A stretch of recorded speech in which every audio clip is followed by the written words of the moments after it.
Şöyle bir düşünün. Neredeyse 30 yıl süren, on binlerce kilometrelik bir yolculuk. Bir insanın hayatına sığdırabileceği en destansı serüvenlerden biri bu.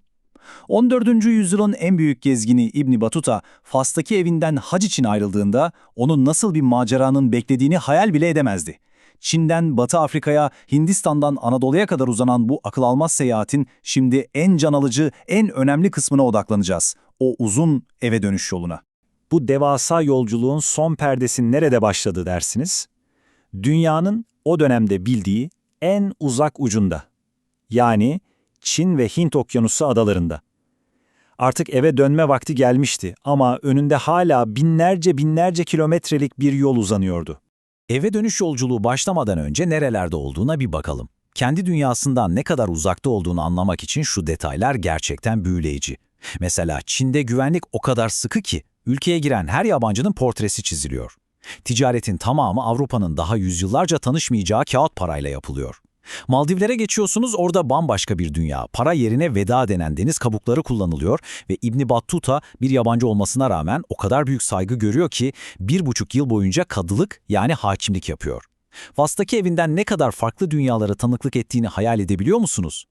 Uzak Doğu'nun bu acayip geleneklerinden sonra İbn Battuta daha tanıdık sulara, Basra Körfezi'nin o hareketli ticaret limanlarına doğru yelken açıyor. Burası doğuyla batının buluştuğu, zenginliğin ve ticaretin kalbinin attığı bir bölge. Bölgenin bir diğer zenginlik kaynağı ise denizin ta dibindeydi İnci.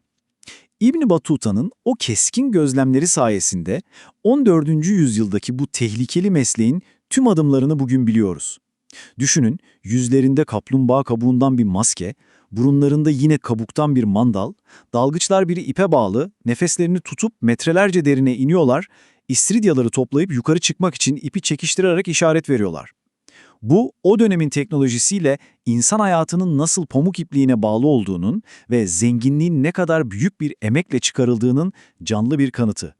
Yıllar süren yolculuktan sonra İbn Battuta artık tanıdığı topraklara, seyahatinin en başında 20 küsür yıl önce gördüğü Suriye ve Mısır'a geri dönmüştü. Ama bu sefer bir farkla. O artık dünyanın dört bir yanını görmüş bir gezginin gözüyle bakıyordu bu topraklara.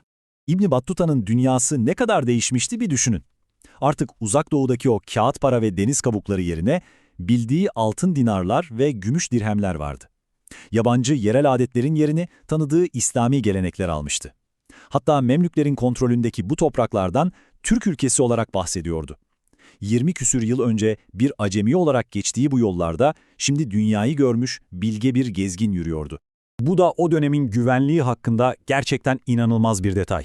Memlük Sultanlığı'nın bölgedeki kontrolü o kadar sağlam ki çöldeki yollarda geceleri kumu düzeltiyorlar. Sabahleyin bir görevli gelip kumu kontrol ediyor, eğer izinsiz bir ayak izi görürse o izin sahibini bulana kadar peşini bırakmıyorlar. Bu devletin gücünü ve düzenini gösteren müthiş bir ayrıntı. Ve işte yolculuğun zirve noktası. Çin'den, Hindistan'dan, Mısır'dan geçerek tam 28 yıl sonra İbn Battuta nihayet ana vatanı Fas'a yola çıktığı o topraklara geri dönüyordu. Yolculuğun yayıldığı ömre bir bakın. 1325'te hac niyetiyle yola çıkan genç bir adam ve 1353'te Hindistan'da kadılık yapmış, Çin'e elçi olarak gitmiş, dünyanın görmediği yerleri görmüş, tecrübeli bir bilgi olarak dönen bir adam. Neredeyse 30 yıl. Sonunda Merini Sultanı'ndan gelen bir emirle bu destansı yolculuk sona erdi ve İbn Battuta evine döndü. İbn Battuta'nın fiziksel yolculuğu Fas'ta sona ermiş olabilir ama asıl mirası yani ölümsüz eseri Rihle'nin hikayesi aslında o zaman yeni başlıyordu. Rihle yani yolculuk.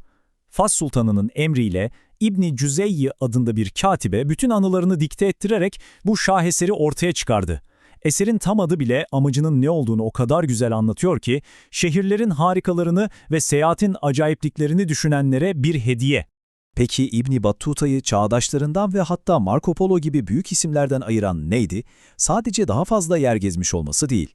O, gittiği yerlerin sosyal ve ekonomik yapısını, adetlerini, para birimlerini, kısacası bir toplumu toplum yapan ne varsa her şeyi A'dan Z'ye kaydetti. İşte bu yüzden İbn Battuta sadece büyük bir gezgin değil, aynı zamanda bir tarihçi, bir ekonomist ve hatta tarihin ilk antropologlarından biri sayılabilir. Ve son olarak şu soruyla bitirelim. İbn Battuta'nın tam 700 yıl önceki bu yolculuğu bize sadece geçmişi değil, bugünkü dünyamızı da anlatıyor olabilir mi? Kültürel merakın, gözlem gücünün ve bir insanın dünyayı anlama arzusunun neler başarabileceğinin en büyük kanıtı o.